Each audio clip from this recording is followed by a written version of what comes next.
जय हिंद दोस्तों, स्वागत है आप सभी का मेरे भाई आपके अपने परिवार में। कैसे हैं आप सभी लोग? उम्मीद करते हैं बहुत ही अच्छे होंगे और अपनी पढ़ाई कर रहे होंगे। तो काफ़ी टाइम के बाद आज हमारा अगला लेक्चर है, जिसमें हम आज क्या देखने वाले हैं। धातुओं की जो हमारा रासायनिक गुणधर्म था, यानी कि केमिकल प्रॉपर्टीज ऑफ मेटल का, इसका तीसरा पॉइंट हम देखने वाले हैं। यानी कि तीसरा अब हम क्या करेंगे, तीसरा देखेंगे क्या, धातुओं के रासायनिक गुणधर्म। और तीसरा हमारा धातुओं के रासायनिक गुणधर्म में क्या है, हमारा धातुओं का अम्लों के साथ अपक्रिया। यानी कि इसके पहले दो हमने जो हमारा धातुओं के साथ रासायनिक अपक्रिया हुआ था, उसके दो टाइप देख लिए थे। यानी कि आज हम क्या देखेंगे, आज धातुओं का अम्लों के साथ अपक्रिया। यानी कि कोई भी जो हमारा मेटल होता है, कोई भी हमारा धातु होता है, वो अम्ल के साथ रिएक्शन करके क्या क्या करता है। क्या सभी धातुएं अम्ल के साथ रिएक्शन करती हैं या कुछ धातुएं अम्ल के साथ रिएक्शन करती हैं, ये हम देखने वाले हैं।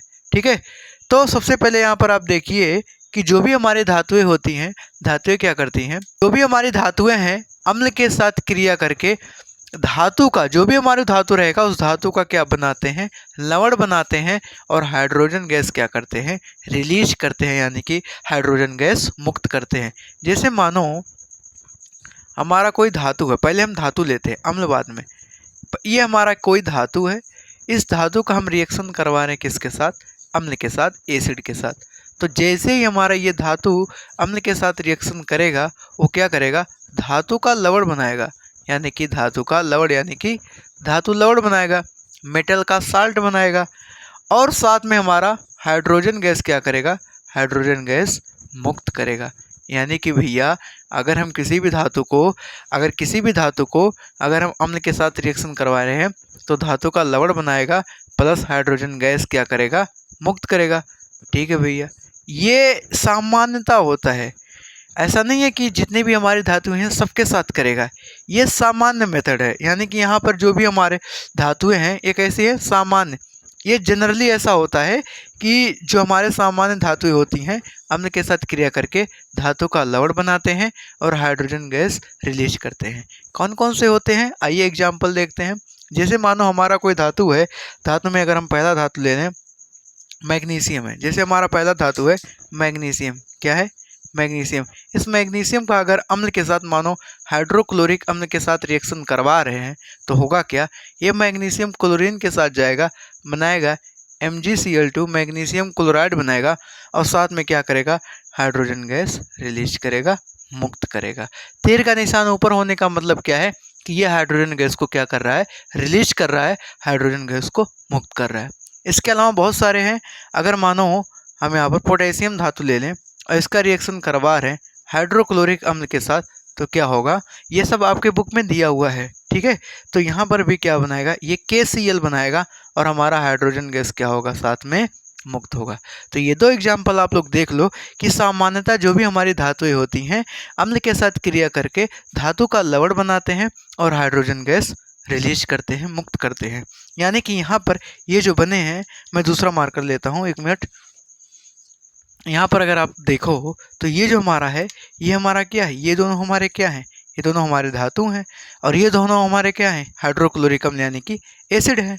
अब ये दोनों आपस में मिल करके ना, ये जो बना है मैग्नीशियम क्लोराइड और हमारा ये पोटेशियम क्लोराइड, ये हमारा धातु का लवण है। ये क्या है, साल्ट है।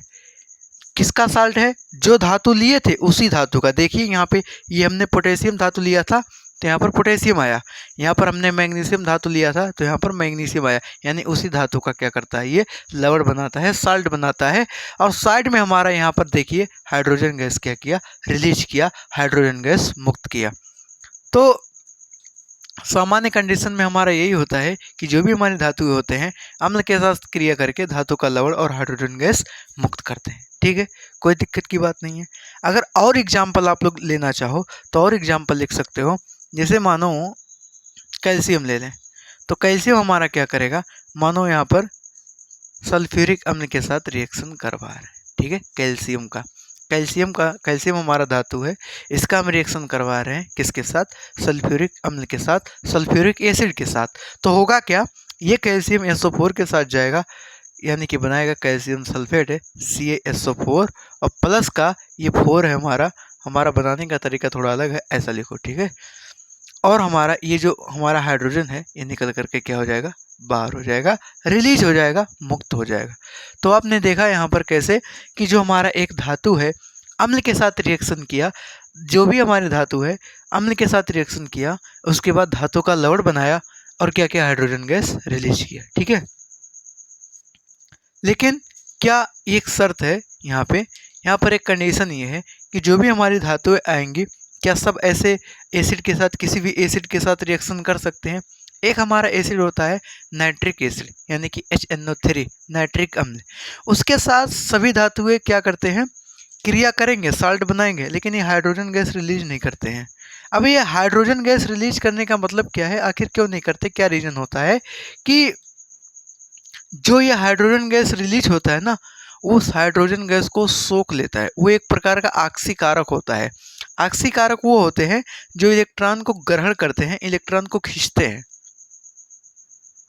जो आक्सीकारक होते हैं वो इलेक्ट्रॉन्स को खींचते हैं। तो जो हाइड्रोजन क्या होगा, हाइड्रोजन रिलीज होगा, उसको ग्रहण करके उसका आक्सीकरण कर देगा और खुद को नाइट्रोजन का ऑक्साइड बनाएगा। इस चीज़ को भी हम यहाँ लिखने वाले हैं, टेंशन लेने की बात नहीं है। अभी तो हम ऊपर ऊपर आपको ऐसे टहला रहे हैं कि हमने क्या बताया, जो भी हमारे धातुएं हैं सभी अम्ल के साथ रिएक्शन नहीं कर सकते।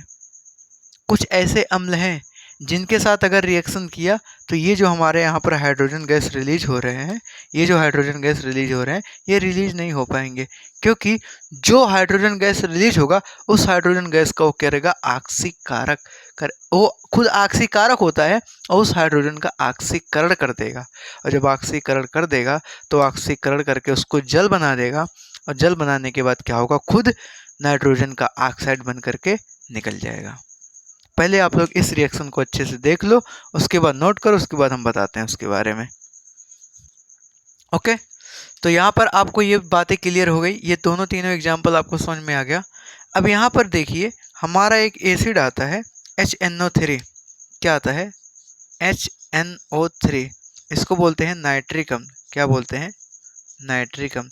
ये जो नाइट्रिक अम्ल है ना, नाइट्रिक अम्ल, इसके बारे में कंडीशन क्या होता है, ये नाइट्रिक अम्ल अगर हमारा धातु के साथ क्रिया करेगा, धातु के साथ रिएक्शन करेगा, तो होगा क्या, ये धातु के साथ रिएक्शन करने के बाद हाइड्रोजन गैस नहीं मुक्त करेगा। अच्छा, यहाँ पर अगर आपसे पूछें, आप यहाँ पर देख रहे हो मैग्नीशियम, मैग्नीशियम और हमारा ये हाइड्रोक्लोरिक अम्ल, यानी ये एक धातु है, एक हमारा अधातु, सॉरी ये एक हमारा अम्ल है, ये धातु है, ये अम्ल है। धातु अम्ल के साथ रिएक्शन करता है तो धातु का लवण और हाइड्रोजन गैस मुक्त करता है। अच्छा, ये हाइड्रोजन गैस रिलीज हो रहा है तो उसका हम टेस्ट कैसे करेंगे, कैसे चेक करेंगे, जानते हैं? ये जो हाइड्रोजन गैस रिलीज होगा ना, उसको हम क्या करेंगे, एक टेस्ट ट्यूब में ऐसे इकट्ठा करेंगे। हाइड्रोजन गैस को क्या करेंगे, ऐसे टेस्ट ट्यूब में क्या करेंगे, इकट्ठा कर लेंगे। ठीक है, और जब हम क्या करेंगे, हाइड्रोजन गैस इसके अंदर ढेर सारे यहाँ पर निकले रहेंगे, ऐसे भरे रहेंगे, और ये बाहर जब निकलेंगे ना, तो इनके पास जब हम माचिस की तीली लेकर आएंगे तो जलने के बाद पॉप का साउंड सुनाई देगा। इसका हमने एक्सपेरिमेंट पहले चैप्टर में करवाया हुआ था, चित्र बना करके। तो जब हम क्या करते हैं, इसके पास जलते हुए माचिस की तीली लाते हैं ना, जलते हुए माचिस की तीली लाते हैं जब, तो पता है क्या होता है, यहाँ पे पॉप साउंड सुनाई देता है। पॉप साउंड, पॉप साउंड होने का मतलब है जैसे आप लोग दिवाली में चुटपुटी वाला पटाखे फोड़ते हैं ना, पट पट होता है, वैसे यहाँ पर होगा, पॉप साउंड सुनाई देगा। और पॉप साउंड जो सुनाई देगा तो माचिस की तीली हमारी बुझ जाती है, यानी कि जो हाइड्रोजन गैस हमारा यहाँ पर निकला है वो काफ़ी जलने में हेल्पफुल होता है, यानी कि वो बहुत खतरनाक तरीके से जलता है। बात समझ में आया कि कैसे चेक करेंगे कि इसमें हाइड्रोजन गैस हमारा निकला है? ऐसे चेक करेंगे, हाइड्रोजन गैस को कलेक्ट करेंगे और कलेक्ट करने के बाद उसके पास जलती हुई माचिस की तीली जब हम लाएंगे, उसके पास जलती हुई माचिस की तीली लाएंगे तो होगा क्या, वो पॉप साउंड के साथ वहाँ पर ध्वनि सुनाई देगा। इससे हमें पता चलेगा कि इसके अंदर क्या है, हमारा हाइड्रोजन गैस है। ठीक है, तो यहाँ पर आप नाइट्रिक अम्ल के बारे में लिख लो। यहाँ पर लिखोगे क्या, ये स्टार पॉइंट आप इसको लिखो कि यह धातु के साथ क्रिया करके, यानी कि जो हमारा नाइट्रिक अम्ल है ना, ये धातु के साथ रिएक्शन करके हाइड्रोजन गैस नहीं उत्पन्न करता है, हाइड्रोजन गैस नहीं रिलीज करता है। धातु के साथ क्रिया करके या अभिक्रिया करके, ऐसा लिखो, धातु के साथ अभिक्रिया करके क्या करता है, अभी हमने बताया कि जो हमारा नाइट्रिक अम्ल है यह धातु के साथ अभिक्रिया करके हाइड्रोजन गैस उत्सर्जित नहीं करता है, हाइड्रोजन गैस उत्सर्जित नहीं करता है।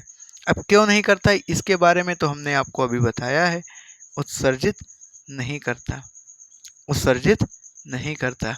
आखिर क्यों नहीं करता, कारण क्या है, तो आप इसका कारण लिख लो, यहाँ पे रीजन लिख लो, आखिर why not release hydrogen gas, कारण लिख लो, इसका रीजन क्या है। कारण यह है कि जो हमारा HNO3 है नाइट्रिक अम्ल, ये हमारा प्रबल ऑक्सीकारक है। क्या है, प्रबल ऑक्सीकारक है, यानी कि स्ट्रॉन्ग ऑक्सीडाइजिंग एजेंट है। समझ में आ गया। तो यहाँ पर आप लिख लो कारण क्या है, कारण लिख लो यहाँ पे कि HNO3 क्या है, ये है हमारा प्रबल ऑक्सीकारक है। क्या है, प्रबल ऑक्सीकारक। और ऑक्सीकारक को क्या बोलते हैं, ऑक्सीडाइजिंग एजेंट। क्या बोलते हैं, ये प्रबल ऑक्सीकारक होने का मतलब क्या है, ये हमारा स्ट्रॉन्ग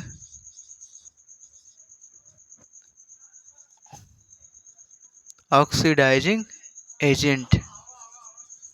समझ में आया आपको कि ये जो हमारा है नाइट्रिक एसिड, ये आखिर हाइड्रोजन गैस नहीं रिलीज करता है, हाइड्रोजन गैस नहीं उत्सर्जित करता है, तो इसके पीछे कोई तो रीजन होगा।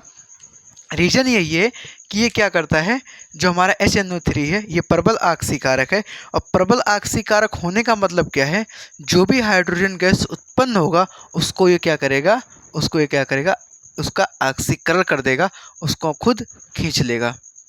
तो जो वहाँ पर क्या होगा, हमने बताया कि HNO3 जब हमारा कोई धातु के साथ क्रिया करेगा तो जो हाइड्रोजन गैस रिलीज होगा उस हाइड्रोजन गैस का क्या करेगा, ऑक्सीकरण कर देगा फटाक से, और ऑक्सीकरण करके उसको जल में परिवर्तित कर देता है, वाटर बना देता है उसका, और वाटर बना करके खुद नाइट्रोजन के किसी ऑक्साइड में कन्वर्ट हो जाता है। कितना अच्छा काम करता है देखो। तो यहाँ पर आप लिख लो, एक चीज़ और लिखो कि यह प्रबल ऑक्सीकारक है, और प्रबल ऑक्सीकारक होने के बाद ये करता क्या है, तो लिख लो उत्सर्जित हाइड्रोजन को क्या करता है, जो हाइड्रोजन हमारा उत्पन्न है ना, उत्पन्न हाइड्रोजन गैस का ऑक्सीकरण करके,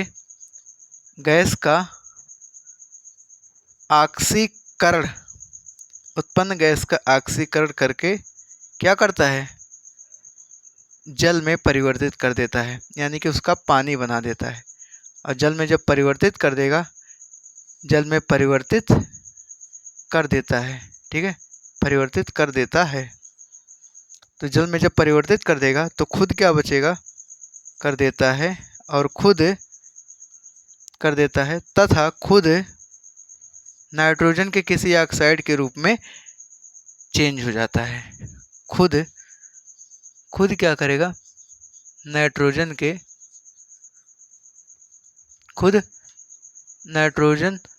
के ऑक्साइड में चेंज हो जाता है, नाइट्रोजन के ऑक्साइड। अब नाइट्रोजन के ऑक्साइड में क्या हो सकता है, या तो नाइट्रोजन डाइऑक्साइड या तो नाइट्रोजन ट्राइऑक्साइड, है ना, कई फॉर्म में क्या करता है, चेंज हो जाता है। अब यहाँ पर क्या होगा, नाइट्रोजन के ऑक्साइड मतलब NO2 हो सकता है, NO हो सकता है ना, NO3 हो सकता है, इस फॉर्म में या तो Na2 या तो NO या तो NO3 के ऑक्साइड में क्या हो सकता है, में बदल जाता है। यहाँ पर मैं लिख देता हूँ, इसमें क्या होता है, बदल जाता है। बोर्ड थोड़ा छोटा है इसलिए परेशानी होगी, बाकी आप लोग मैनेज कर लो थोड़ा। मैं बोल रहा हूँ, जो एक वर्ड मैं लिख रहा हूँ इसको बोल रहा हूँ, तो आप लोग उसको सुनो। हमने क्या बताया कि जो हमारा धातु होते हैं अम्ल के साथ क्रिया करके धातु का लवण बनाते हैं और हाइड्रोजन गैस मुक्त करते हैं। ये हमारा जनरली होता है, यानी सामान्यता, जो सामान्य केस में होता है, जो सामान्य अम्ल होते हैं ना, ये सामान्यता ऐसा होता है। लेकिन जो हमारा एक अम्ल है, नाम है नाइट्रिक अम्ल HNO3, ये क्या करता है, ये धातु के साथ क्रिया करके हाइड्रोजन गैस मुक्त नहीं करता है। क्यों नहीं करता है, इसके पीछे रीजन क्या है, देखो रीजन ये है कि HNO3 हमारा एक प्रबल ऑक्सीकारक है, एक हमारा स्ट्रॉन्ग ऑक्सीडाइजिंग एजेंट है। करता क्या है, तो ये देखो, जो भी हमारा रासायनिक क्रिया होने के बाद हाइड्रोजन गैस रिलीज होगा, उस हाइड्रोजन गैस का एक करेगा ऑक्सीकरण। क्या करेगा? ऑक्सीकरण। और ऑक्सीकरण करके उसको क्या बना देगा? वाटर बना देगा, यानी कि उसको जल में चेंज कर देगा। और जल में चेंज करने के बाद खुद को यानी अपने आप को क्या करेगा? या तो नाइट्रोजन डाइऑक्साइड या नाइट्रोजन ट्राइऑक्साइड, नाइट्रोजन मोनोऑक्साइड, सब में क्या करेगा? अपने आप को चेंज कर देगा। समझ में आया? एक बार आप इसको एक बार लिखो, कॉपी में पढ़ो, और तब जाकर के बात बन पाएगी। ठीक है, कोई दिक्कत यहाँ पर, किसी को कोई प्रॉब्लम नहीं। तो यहाँ पर हमने बताया ना कि जो हमारा HNO3 है क्या करता है? हाइड्रोजन गैस का ऑक्सीकरण करके जल में कन्वर्ट कर देता है, जल में चेंज कर देता है। और जो हमारा खुद क्या करेगा? खुद नाइट्रोजन के किसी ऑक्साइड में, या तो इसमें या तो इसमें या तो इसमें, यानी नाइट्रोजन डाइऑक्साइड या नाइट्रोजन मोनोऑक्साइड या नाइट्रोजन ट्राइऑक्साइड में क्या करता है? बदल जाता है। या बदल जाने को इसी को अपचयित होना भी बोलते हैं। आप लोग उसको भी लिख लेते हो, क्योंकि वो अगला का ऑक्सीकरण करवा रहा है ना, तो अगर ऑक्सीकरण करवाता है तो खुद अपचयित होता है। ये चीज़ हमने आपको पढ़ाया था पहले चैप्टर में। ऑक्सीकारक क्या होता है, ऑक्सीकरण क्या होता है, उपचयन अपचयन क्या होता है, पूरा हमने सिखाया था। भाई ये क्या कर रहा है? हाइड्रोजन गैस का क्या करवा रहा है? ऑक्सीकरण करवा रहा है। तो ये खुद देखो, दूसरे का ऑक्सीकरण करवा रहा है तो खुद अपचयित होगा पक्का। जैसे मानो मैं आपका ऑक्सीकरण करवा रहा हूँ, तो खुद मैं क्या कर रहा हूँ? अपचयित हो रहा हूँ। समझ में आया? तो यहाँ पर ये खुद क्या करेगा? नाइट्रोजन के किसी ऑक्साइड में बदल जाएगा, या यहीं पर आप लिख सकते हो नाइट्रोजन डाइऑक्साइड के रूप में अपचयित हो जाएगा। यानी कि क्या हो जाएगा? अपचयित हो जाएगा, यानी कि चेंज हो जाएगा। ठीक है, तो आप यहाँ पर बदल ना करके अपचयित लिख लोगे तो और बेटर रहेगा। ठीक है, तो आप यहाँ पर लिख लो, ये क्या होता है? नाइट्रोजन के किसी ऑक्साइड में क्या हो जाता है? ऑक्साइड में अपचयित हो जाता है, ऐसा लिखो। क्योंकि अगले का ऑक्सीकरण करवा रहा है ना, तो खुद अपचयित होगा, अपचयित। ठीक है, अपचयित हो जाता है। ओके, कहीं पर किसी को कोई तकलीफ, कोई टेंशन हो तो बता सकता है। टॉपिक बहुत ही अच्छा है, बहुत ही मज़ेदार है। आप इसको जब एकदम आराम के साथ, शिद्दत के साथ पढ़ोगे, तब जाकर के बात बन पाएगी।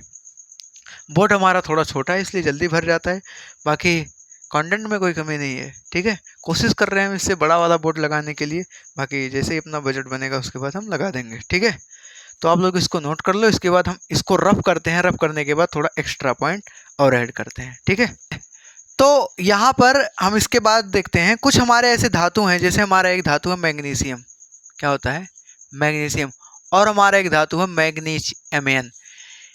मैग्नीशियम और मैग्नीज, ये जो हमारे दो धातु हैं, ये HNO3 के साथ रिएक्शन करते हैं। और HNO3 के साथ रिएक्शन करने के बाद ये क्या करेंगे? हाइड्रोजन गैस मुक्त करेंगे।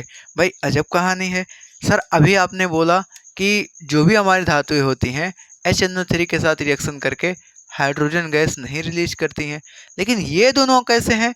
मैग्नीशियम और मैग्नीज, ये दोनों क्या है? ये हमारा क्या है? ये हमारा है मैग्नीशियम। क्या है हमारा? मैग्नीशियम। और दूसरा हमारा क्या है? दूसरा हमारा है मैग्नीज। और ये जो हमारा है ये क्या है? मैग्नीज है। अब बोले सर कि जितनी भी धातुएं हैं HNO3 के साथ रिएक्शन करने के बाद वो क्या करते हैं? हाइड्रोजन गैस नहीं रिलीज करते हैं, क्योंकि वो प्रबल ऑक्सीकारक है। हाँ, एक कंडीशन हो सकता है कि जो हमारा HNO3 है, जो हमारा HNO3 है, इसको अगर हम तनु कर देना, अति तनु HNO3, कैसा होना चाहिए? जो हमारा HNO3 है ना, यहाँ पर हम लिख देते हैं अति तनु। तनु माने हल्का, सांद्र माने गाढ़ा। अति तनु हमारा HNO3 अगर है, बहुत हल्का हमारा नाइट्रिक अम्ल है, तब उसके साथ क्या करेगा? वो हाइड्रोजन गैस रिलीज करेगा। तो अति तनु HNO3 के साथ HNO3 है ना, तो जो हमारा ये मैग्नीशियम और मैग्नीज हैं, ये क्या करेंगे? ये हमारे जब अति तनु HNO3 के साथ, यानी कि अति तनु यानी कि हल्के नाइट्रिक अम्ल के साथ हमारा रिएक्शन करते हैं, हल्के नाइट्रिक अम्ल के साथ ये रिएक्शन करेंगे, तब जाकर के हमारा ये हाइड्रोजन गैस मुक्त करते हैं। तो आप लोग यहाँ पर फटाफट 2 लाइन लिख लो कि जब लिखो ऐसा, अति तनु HNO3, आप लोग हमारे साथ साथ लिखो ना, थोड़ा कनेक्टिविटी बना रहेगा। अति तनु HNO3, अति तनु HNO3 मैग्नीशियम बोले तो Mg, मैग्नीशियम यौम मैग्नीज बोले तो Mn। मैं बोल दे रहा हूँ, आप लोग लिख लेना पूरा नाम, ऐसे अभी लिखेंगे तो मुझे टाइम लगेगा। मैग्नीज के साथ क्रिया करके क्या करते हैं, इसके साथ क्रिया करके क्या करेंगे भाई, इसके साथ क्रिया करके क्या बनाते हैं, हमारा हाइड्रोजन गैस यानी कि H2 गैस क्या करते हैं, मुक्त करते हैं, रिलीज करते हैं। हाइड्रोजन गैस मुक्त करते हैं। बात समझ में आया आपको? कैसा होना चाहिए हमारा HNO3? हमारा HNO3 हमारा कैसा होना चाहिए, तनु होना चाहिए, हल्का होना चाहिए। और हाँ, स्पेशल धातु ओनली हमारे मैग्नीशियम और मैग्नीज के लिए हैं। ऐसा नहीं है कि सबके लिए यहाँ पर ये खाना खाने के लिए परोस दिए जाएंगे सबके लिए, ऐसा नहीं है। ये इन्हीं के लिए हैं। किसके लिए? मैग्नीशियम और मैग्नीज के लिए। तो मैग्नीशियम और मैग्नीज क्या करते हैं, अति तनु HNO3 के साथ यानी कि हमारे हल्के नाइट्रिक अम्ल के साथ जब क्रिया करते हैं, तब जा कर के भाई साहब क्या करते हैं, हमारा हाइड्रोजन गैस क्या करते हैं, मुक्त करते हैं। बोलो, किसी को कोई प्रॉब्लम यहाँ तक? कहीं पर कोई दिक्कत हो तो बताइए। समझ में आया कि हाइड्रोजन गैस क्या करते हैं, मुक्त करते हैं या उत्सर्जित करते हैं या रिलीज करते हैं। और हाँ, जो हमारे अम्ल हैं उनके धातु के से अभिक्रिया करने का जो अभिक्रिया क्रम है वो हम बता देते हैं आपको।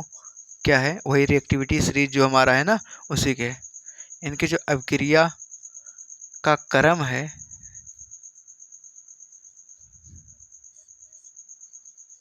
अभिक्रिया का क्रम जो है, अभिक्रिया का जो क्रम है, अभिक्रिया का क्रम आप लिख लो, मैग्नीशियम, एल्यूमिनियम, जिंक और आयरन।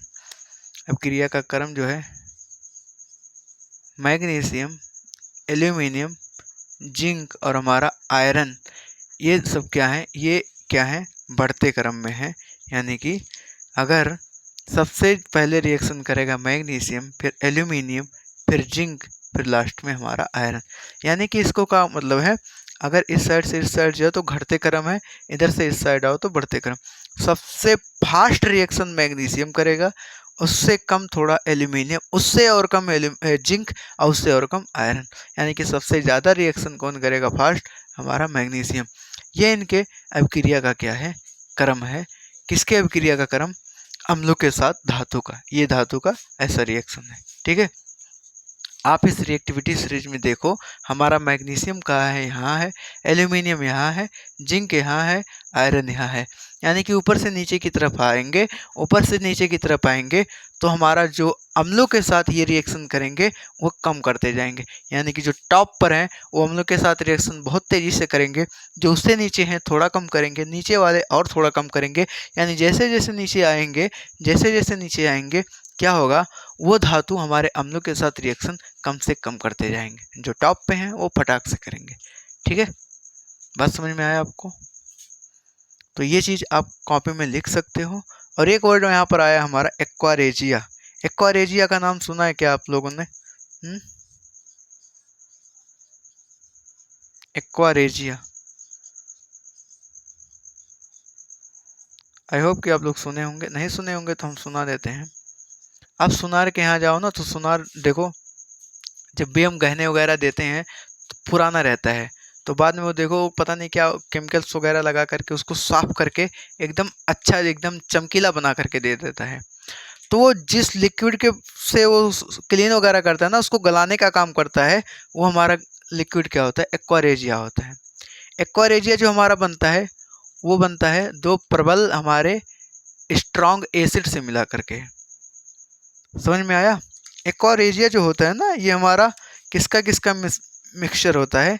ये हमारा HCl प्लस का हमारा HNO3 यानी नाइट्रिक एसिड का क्या होता है? इसका मिक्सचर होता है। क्या होता है? इसका मिक्सचर होता है। मिक्सचर यानी कि बोले तो मिश्रण होता है इसका। इसका जो मिश्रण होता है वो एक फिक्स रेशियो में होता है। रेशियो हमारा क्या होता है, एक बार हम देख लेते हैं। रेशियो हमारा होता है 3 3:1 यानी कि 3:1 यानी कि 3:1। यानी कि जो हमारा HCl है ये 3 रहेगा और हमारा HNO3 1 रहेगा। यानी ये HCl और HNO3 3:1 के रेशियो में रहते हैं, है ना, 3:1 के अनुपात में रहते हैं। और ये जो HCl हमारा होता है ये दोनों हमारे कैसे होते हैं, सांद्र होते हैं, यानी कि गाढ़े होते हैं। तो हमारे ये जो होते हैं ये कैसे होते हैं, सांद्र होते हैं। और इनका मिक्सचर होता है एक फिक्स रेशियो में होता है, 3:1 के रेशियो में होता है, यानी कि 3:1 के अनुपात में होता है। हिंदी इंग्लिश मिक्स कर दे रहे हैं, है ना। तो यहाँ पर जो HCl और हमारा HNO3 यानी कि हाइड्रोक्लोरिक अम्ल और नाइट्रिक अम्ल, इसका नाम क्या है, ये यहाँ पर हम लिख देते हैं कि जो हमारा हाइड्रोक्लोरिक अम्ल है, हाइड्रोक्लोरिक अम्ल, और जो हमारा क्या है, और जो हमारा नाइट्रिक अम्ल है, जो हमारा क्या है, और जो हमारा नाइट्रिक अम्ल है, इनका जो रेशियो होता है 3:1 के रेशियो में रहते हैं, यानी 3:1 के अनुपात में रहते हैं। और इनका जो ताज़ा सॉल्यूशन होता है ना, ताज़ा मिश्रण, ये मिश्रण जो होगा ना ये कैसा होता है, ताज़ा।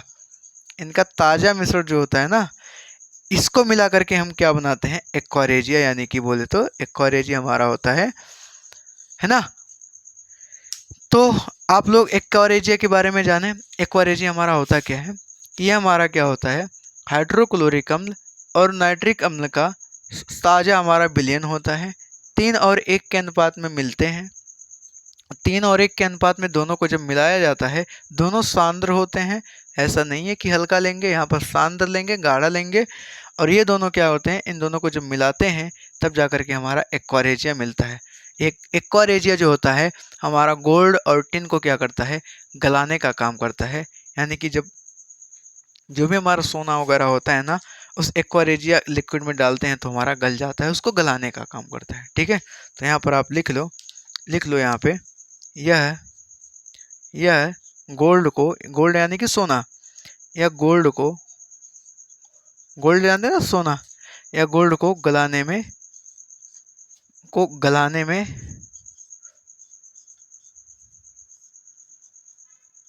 समर्थ होता है।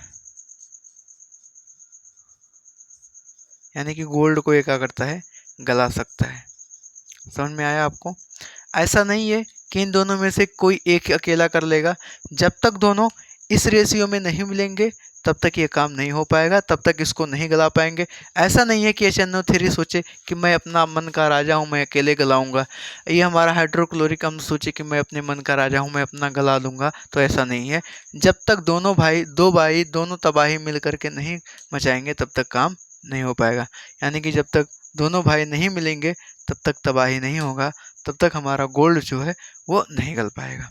तो उम्मीद करते हैं आप लोग एक्वारेजिया के बारे में अच्छे से समझ गए होंगे, है ना।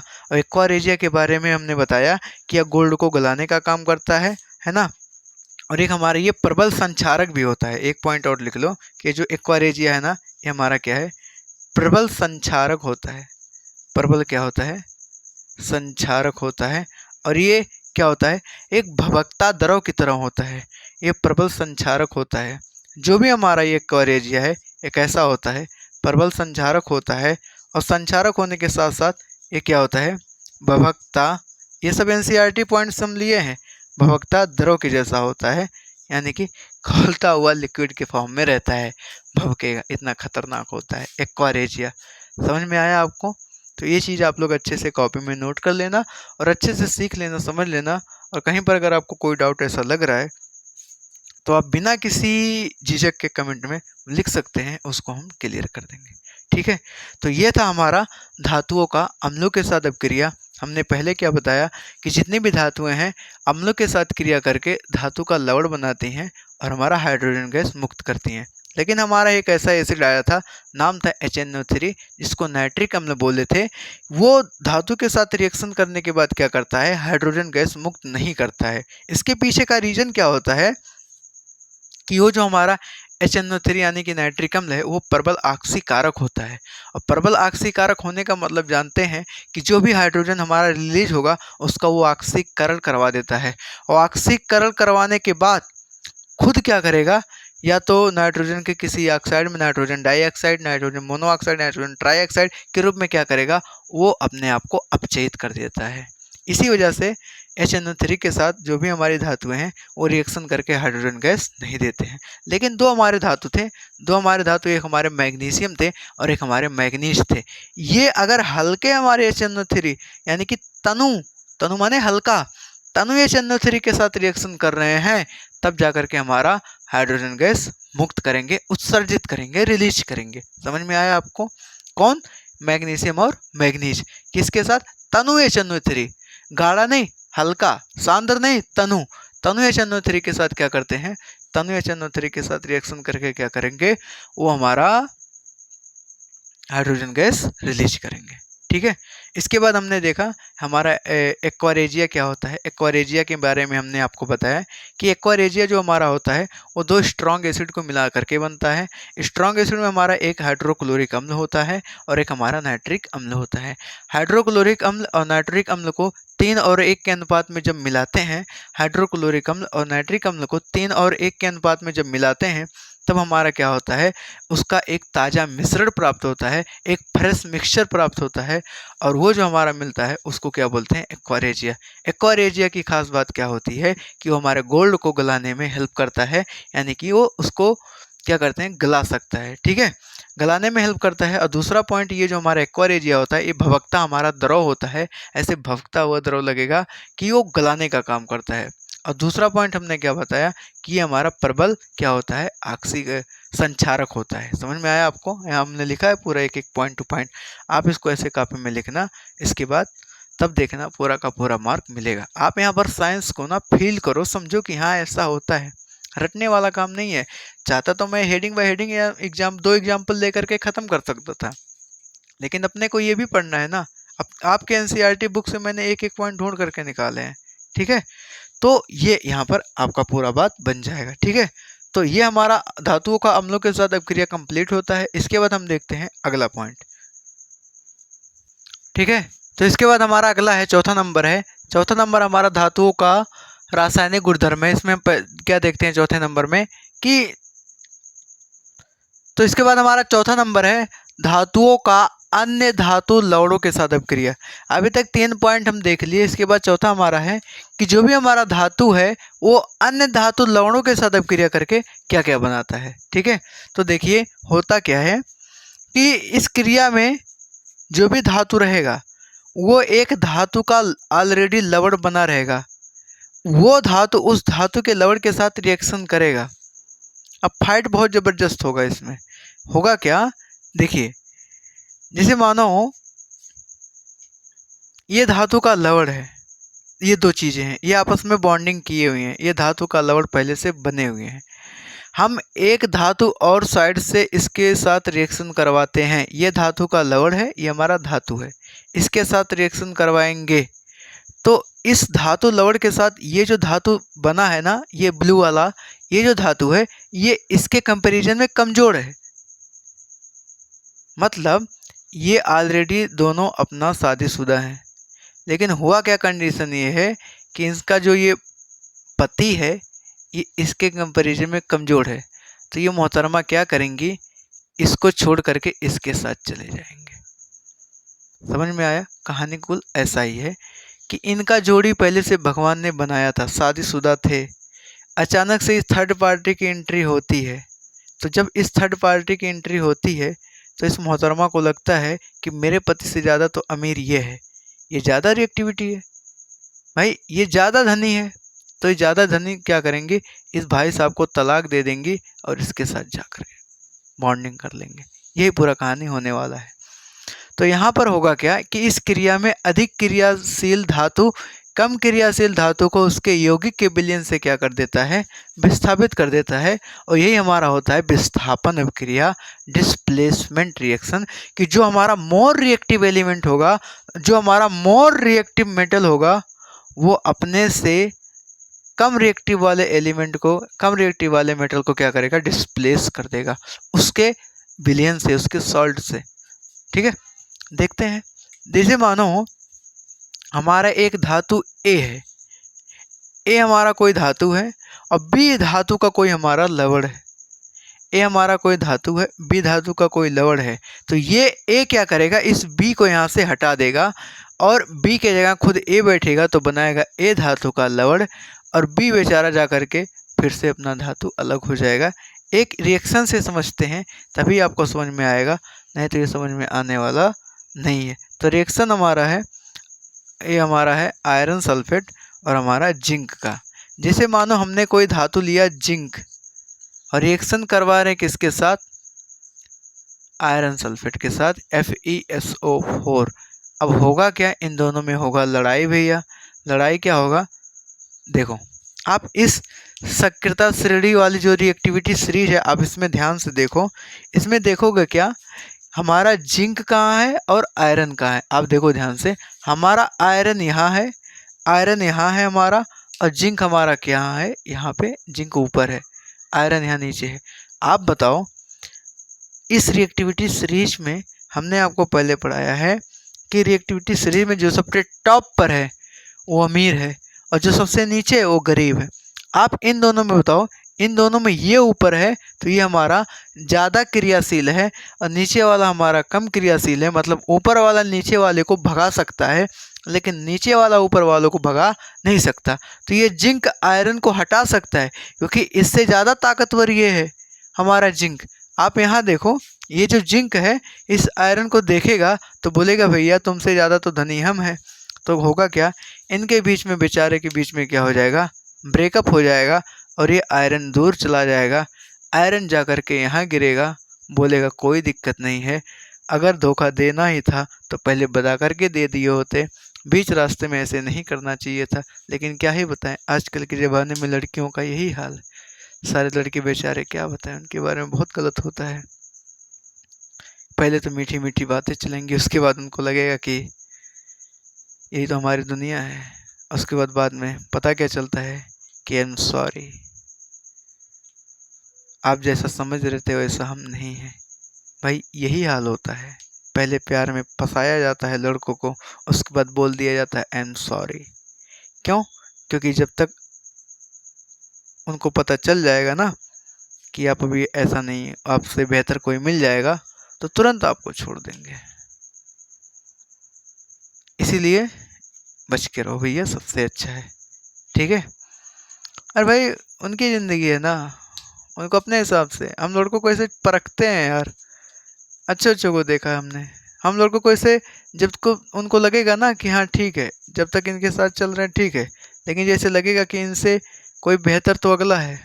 दुनिया में सब बेहतर के तलाश में होता है, आपसे जैसे ही बेहतर मिलेगा आपको साइड कर दिया जाएगा, जाओ भैया तुम साइड हो जाओ, हु आर यू, बोलेंगे ऐसा है वैसा है, बहाना बहुत मारेंगे, है ना।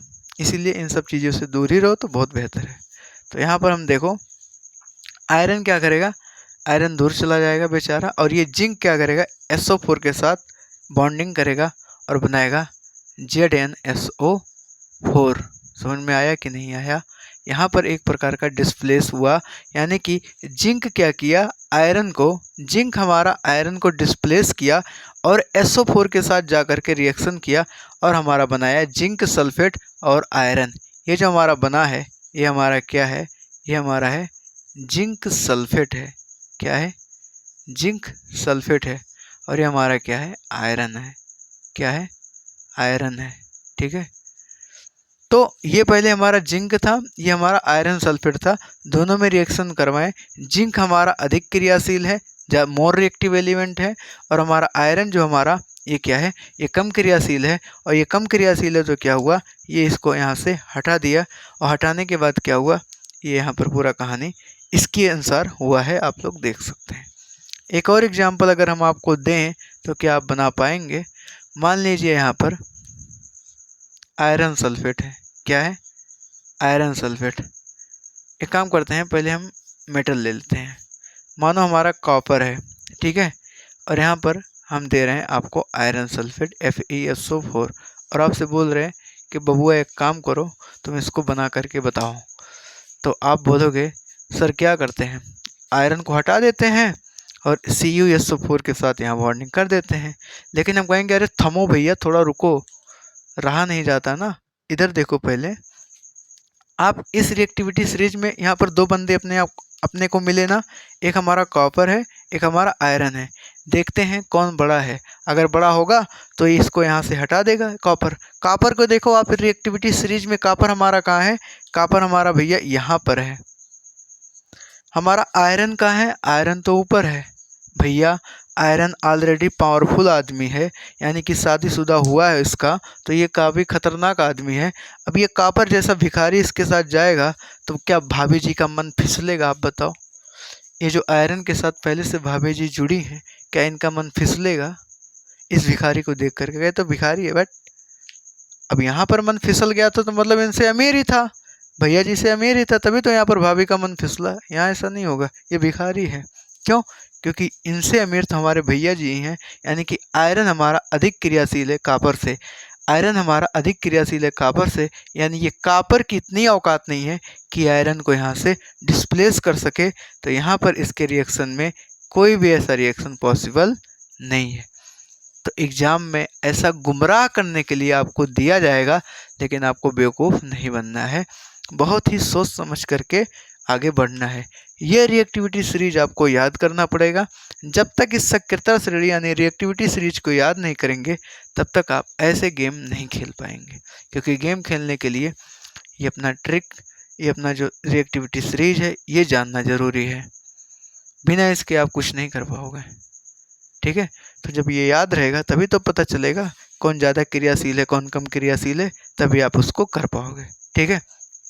तो ये था हमारा धातुओं का अन्य धातु लवणों के साथ अपक्रिया ऐसे होता है, आप लोग देख सकते हो। ठीक है? इसके बाद हम अगला हमारा हेडिंग है जिसको बोलते हैं सक्रियता श्रेणी। अगला हमारा हेडिंग क्या है? सक्रियता श्रेणी, जिसको बोलते हैं रिएक्टिविटी सीरीज। सक्रियता श्रेणी कोई बहुत बड़ा टॉपिक नहीं है, आपके सामने वहाँ पर रखा हुआ है सक्रियता श्रेणी। इसको इंग्लिश में बोलते हैं रिएक्टिविटी सीरीज। तो रिएक्टिविटी सीरीज के बारे में बात करें ना, देखो जो भी हमारी धातुएं होते हैं, धातुओं को इस क्रम में अरेंज किया जाता है। जो भी हमारी धातु हैं उसको इस अवरोही क्रम में अरेंज किया जाता है। कैसे अवरोही क्रम में? उनकी क्रियाशीलता के आधार पे। भाई कौन ज़्यादा अमीर है, सॉरी अवरोही क्रम में, हमने आरोही क्रम बताया, अवरोही क्रम में। तो ये जो हमारा रिएक्टिविटी सीरीज होता है ना, इनको उनके क्रियाशीलता के अवरोही क्रम में व्यवस्थित किया जाता है। आप लोग बचपन में पढ़े हो ना, अवरोही आरोही, असेंडिंग आर्डर डिसेंडिंग आर्डर। जैसे होता क्या है, यहाँ पर लिख लो पहले तब बताते हैं। लिख लो, इसमें धातुओं को होता क्या है,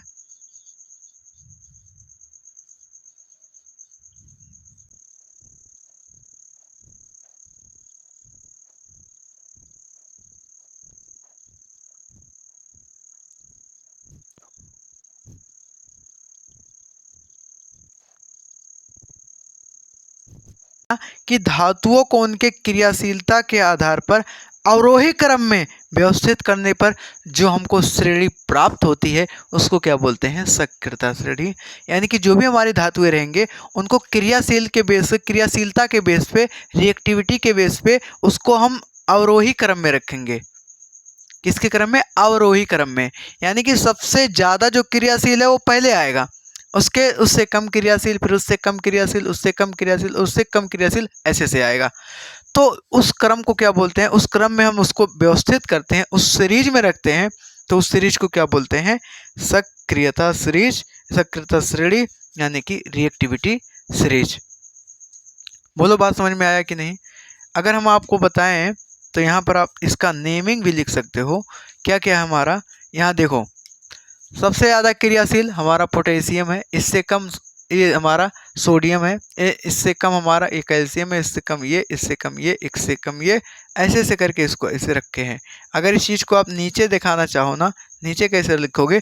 तो ऐसे मानो ये हमारा क्या है, ये पोटेशियम है, पोटेशियम ज़्यादा क्रियाशील है। फिर इसके बाद हमारा आता है सोडियम है, फिर हमारा कैल्शियम है, फिर इसके बाद मैग्नीशियम है, फिर इसके बाद एल्यूमिनियम है, फिर इसके बाद एल्यूमिनियम के बाद क्या है हमारा? जिंक है, जिंक के बाद क्या है हमारा? आयरन है, आयरन के बाद हमारा क्या है? पीबी यानी कि लेड है हमारा, हाइड्रोजन है, इसके बाद हमारा कॉपर है, इसके बाद हमारा मरकरी है, इसके बाद हमारा सिल्वर है, उसके बाद हमारा क्या है, गोल्ड है। तो आप देखो ना, इसको हम क्रियाशीलता के घटते क्रम में रखे हैं, अवरोही क्रम मतलब घटते हुए क्रम में रखे हैं, है ना। तो क्रियाशीलता के इस घटते क्रम में रखे हैं, तो आप यहाँ पर देखो, एक हमको ऐसे सीरीज मिल गया, एक हमको ऐसे श्रेणी प्राप्त हो गया, और इस श्रेणी को क्या बोलते हैं, इसी श्रेणी को क्या बोलते हैं, सक्रियता श्रेणी। समझ में आया। आप जैसे जैसे इस साइड से इस साइड जाएंगे, जैसे जैसे इस साइड जाएंगे, धातुओं का क्रियाशीलता क्या होगा, कम होगा। यानी कि एकदम टॉप वाला जो हमारा है अधिक क्रियाशील, और ऐसे ऐसे इस साइड वाला जो हमारा है सबसे कम क्रियाशील। ऐसे ही आप लोग ऊपर देखो, ऊपर से नीचे की तरफ आएंगे तो धातुओं का क्रियाशीलता का क्रम घटता हुआ है, यानी कि ऊपर से नीचे आने पर क्रियाशीलता घट रहा है। सबसे नीचे वाला जो हमारा धातु है वो बहुत ही कम क्रियाशील है, सबसे टॉप पर जो हमारा वो बहुत ही अधिक क्रियाशील है। ठीक है, तो ये हमारा क्या है, क्रियाशीलता का हमारा क्रम है, और जिसको बोलते हैं सक्रियता श्रेणी, यानी कि रिएक्टिविटी सीरीज। ठीक है, तो ये हमारा रहा आज का टॉपिक। बाकी आप लोग को कैसा लगा है आप लोग कमेंट में ज़रूर बताएं, और वीडियो अगर अच्छा लगा हो तो इसको लाइक करें, शेयर करें। ठीक है, बाकी आप लोग मेहनत के साथ पढ़ाई करते रहिए। ठीक है, इसके बाद मिलते हैं नेक्स्ट लेक्चर में, तब तक के लिए बाय बाय, जय हिंद, टेक केयर।